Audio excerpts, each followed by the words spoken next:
Hi guys, this is Christine, your relationship and mindset mastery doctor and your leverage for change.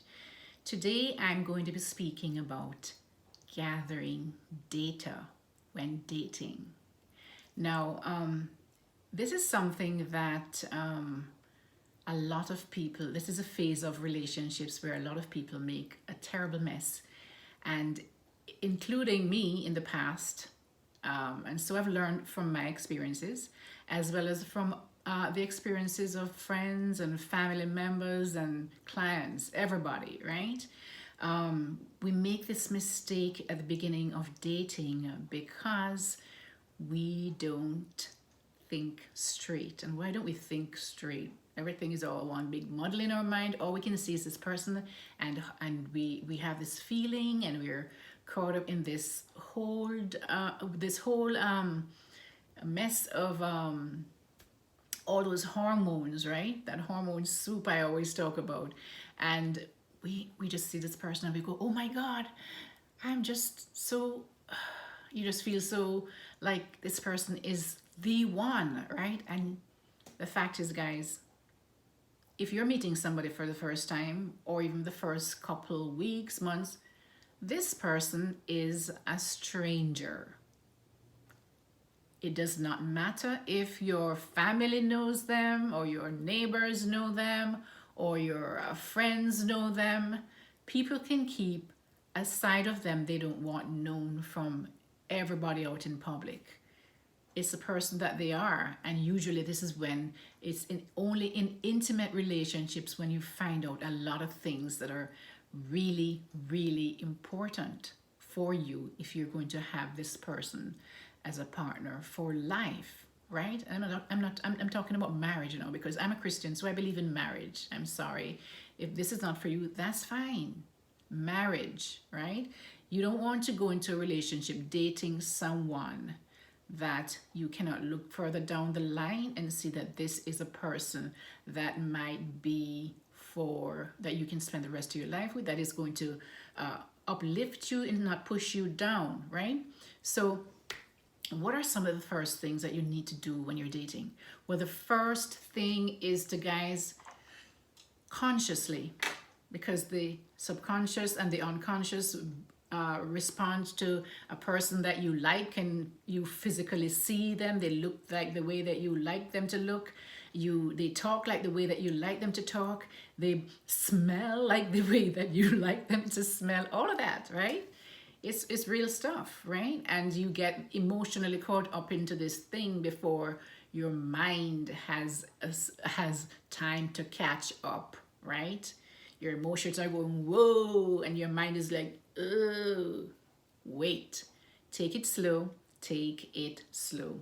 So the first thing you got to do when you're going on a date for the first time, have your mindset that this is a stranger that I'm meeting.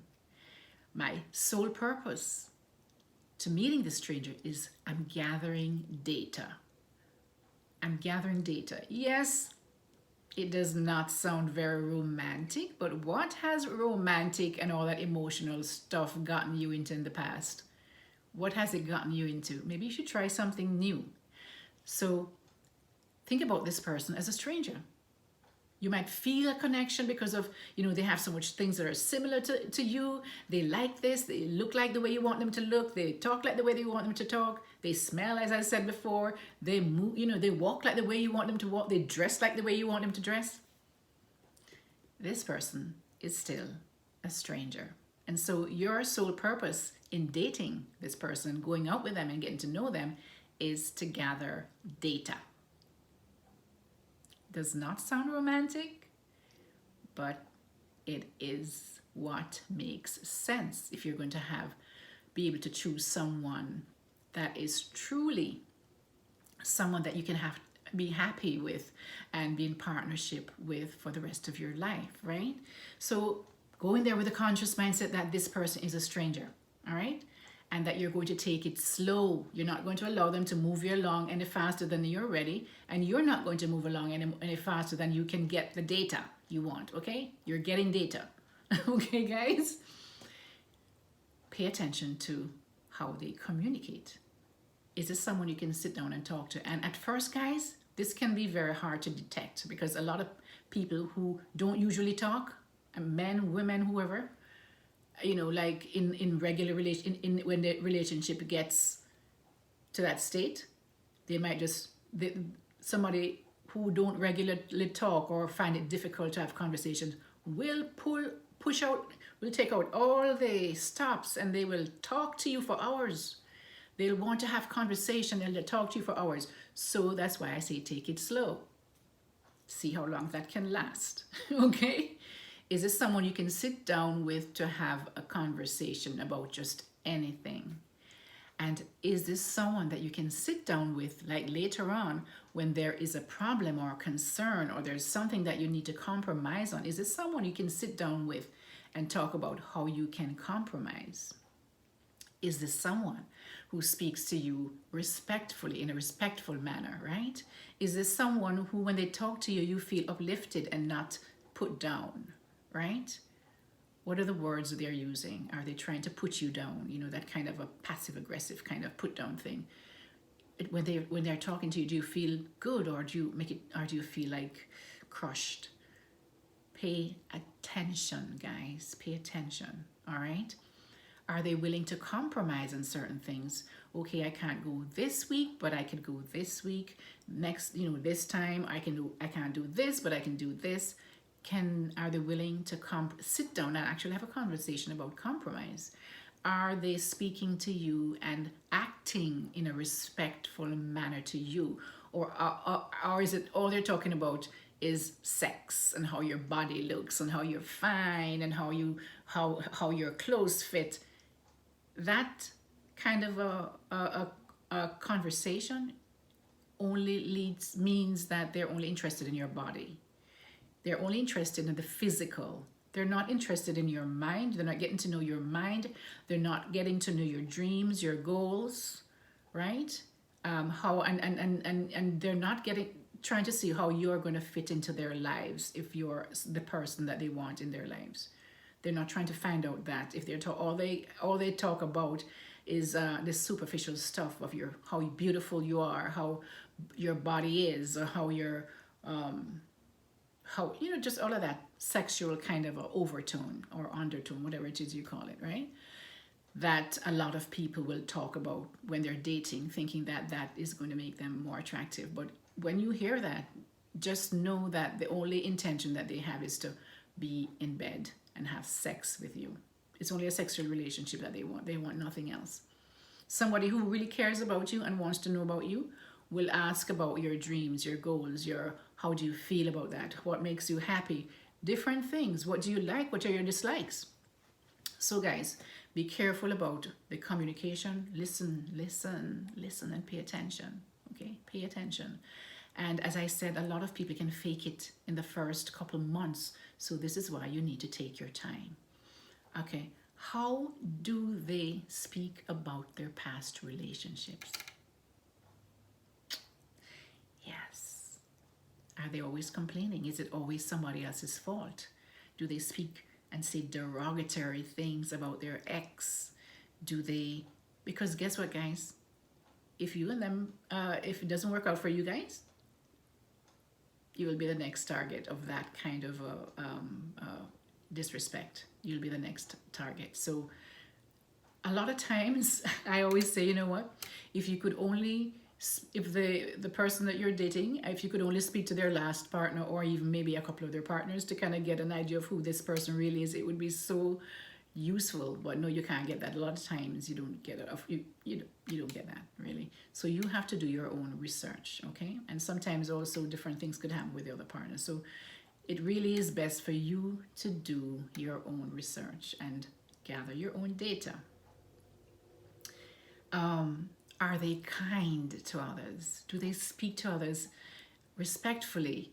The waiter, the janitor, the CEO, do they speak to them the same way? Not just like bow down to the CEO or somebody who has money and then treat the janitor or the waiter or somebody waiting on them at the restaurant like disrespectfully and treat them like subhuman or something. That is if that matters to you, of course, right? But whatever matters to you, You make sure that you see it in their behavior. All right. Do they always complain about stuff? Are they always seeing the bad and the negative? Do they always see the glass as half empty versus half full?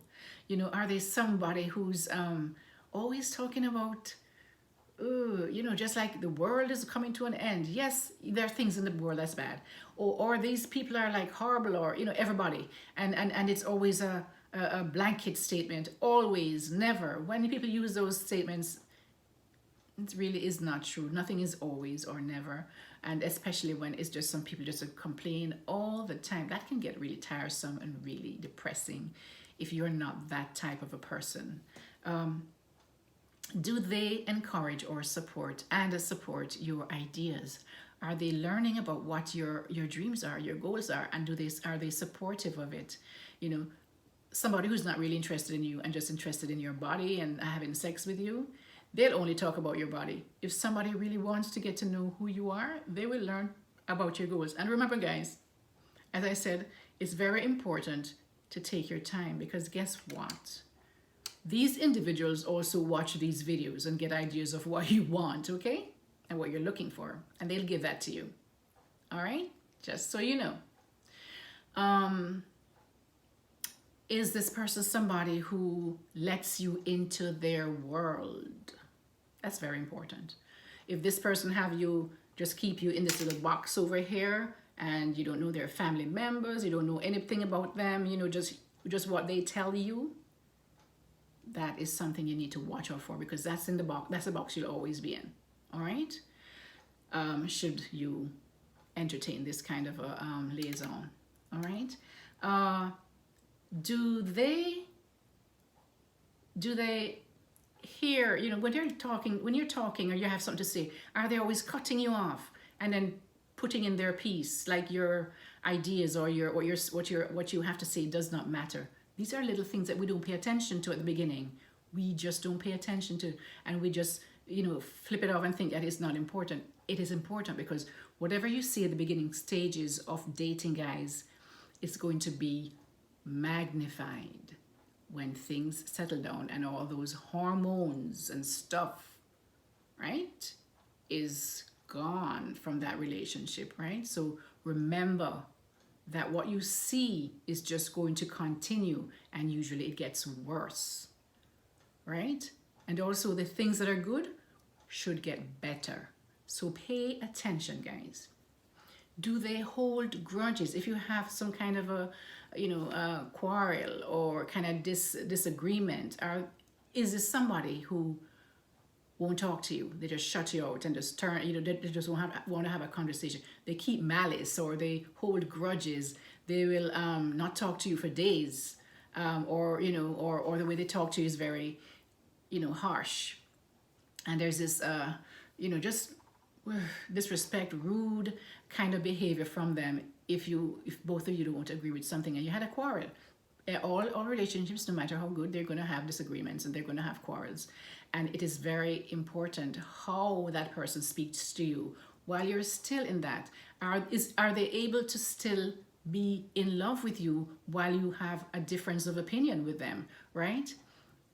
One day I saw there was a meme I see on social media about an old couple, and they had a quarrel, but it began to rain and they were on a park bench, and the husband had the umbrella and he put it over his wife, even though they were not even talking, but he was covering her, right? And so this is the relationship that you want to be in, that even though there might be some kind of a disagreement, that you are still able to love each other. You're still loving each other, but for that time, you just have this disagreement, which will work through, because if you're going to still care for that person, you will be able to work through that problem. Are you able to give, or are they able to give you space? Do they trust you that when you leave you're not with them, that you're or are they always asking you questions? Where did you go? What did you do? What happened? All that kind of stuff. And are you the same person who's like that? If you are the problem with that, then you need to be able to fix that too before you go into a relationship, all right? And all of these guys although you're looking for this partner and somebody, but you should always be what you're looking for. Don't try and bring somebody into your life who you want all these good stuff, but you're just full of negativity, and you all have all this kind of stuff that you need to work on as well. Make sure you work on yourself first, so that you know what to look for in a relationship, and when you're ready, you're also able to give that to your partner. It's a mutually beneficial relationship. All right, guys, I hope you learned something. And remember, when you're meeting somebody for the first time, I will leave you with this: they are strangers. Don't go hop into bed with them the first night. You're hopping into bed with a stranger. You don't know anything about this person. All right? You know nothing about this person. They could be Jack the Ripper. They could be have some disease. You don't know this person. Please take your time when dating. Hopefully you learned something from this video.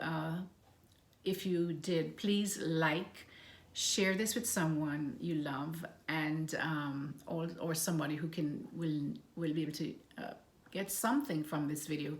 And please subscribe to my channel so that and hit the notification bell, so that as soon as I upload something new, guys, that you will be notified. In the meantime, this is Christine, your relationship and mindset master doctor, and your leverage for change. Take care of yourself. Until next time, take care.